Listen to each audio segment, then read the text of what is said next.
ॐ ह्रीं श्रीं क्रीं श्रीं कुबेराय अष्टलक्ष्मी मम ग्रहे धनं पुरय पुरय नमः।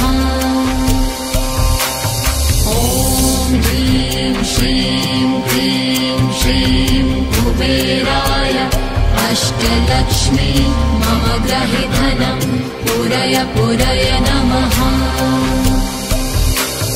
ॐ ह्रीं श्रीं क्रीं श्रीं कुबेराय अष्टलक्ष्मी मम ग्रहे धनं पुरय पुरय नमः। ॐ ह्रीं श्रीं क्रीं श्रीं कुबेराय अष्टलक्ष्मी मम ग्रहे धनं पुरय पुरय नमः।